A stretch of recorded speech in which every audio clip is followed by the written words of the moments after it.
At this hour, American and coalition forces are in the early stages of military operations to disarm Iraq, to free its people, and to defend the world from grave danger.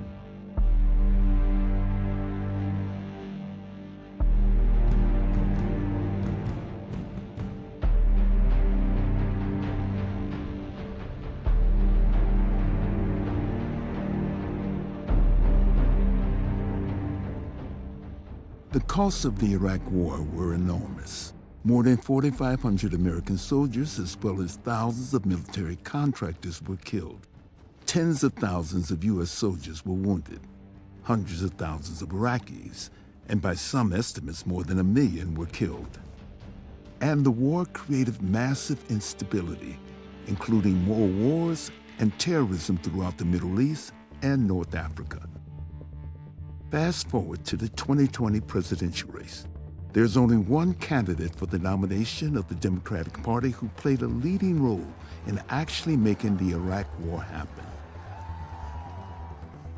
In my judgment, President Bush is right to be concerned about Saddam Hussein's relentless pursuit of weapons of mass destruction and the possibility that he may use them or share them with terrorists.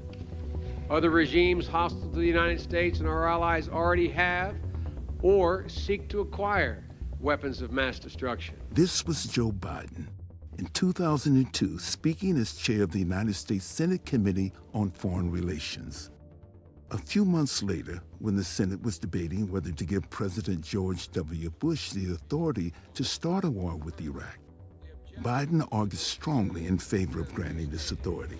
The objective is to compel Iraq to destroy its illegal weapons of mass destruction and its programs to develop and produce missiles and more of those weapons. Saddam is dangerous. The world would be a better place without him. But the reason he poses a growing danger to the United States and its allies is that he possesses chemical and biological weapons and is seeking nuclear weapons. And unlike my colleague from West Virginia and Maryland, I do not believe this is a rush to war. I believe it's a march to peace and security. I believe that failure to overwhelmingly support this resolution is likely to enhance the prospects that war will occur. Joe Biden did so much more than vote for the war. He was the chair of the powerful Senate Committee on Foreign Relations, and he really used his control over that committee to make sure that a majority of the U.S. Senate voted to authorize the war. And that's a very serious thing. It's questionable whether the authorization to start the war could have even passed Congress without all that Biden did to get it approved. So he really did play a major role in bringing us into the Iraq War, a terrible, terrible war. And this was much more responsibility.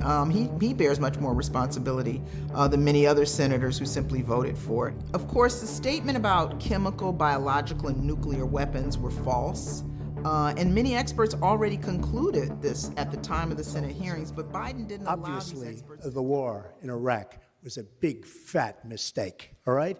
Now, you can take it any way you want, and it took Jeb Bush, if you remember at the beginning of his announcement, when he announced for president, took him 5 days. He went back. It was a mistake. It wasn't a mistake. Took him 5 days before his people told him what to say, and he ultimately said it was a mistake. The war in Iraq, we spent $2 trillion, thousands of lives. We don't even have it. Iran is taking over Iraq with the second largest oil reserves in the world. Obviously, it was a mistake. So George Bush made a mistake. We can make mistakes, but that one was a beauty. We should have never been in Iraq. We have destabilized the Middle East. But so you still think he should be impeached? I think it's my turn, isn't it? You do whatever you want. You call it whatever you want. I want to tell you, they lied. Okay. They said there were weapons of mass destruction. There were none, and they knew there were none. There were no weapons of mass destruction. Okay, all right. Governor, when a member on the stage's brother gets attacked,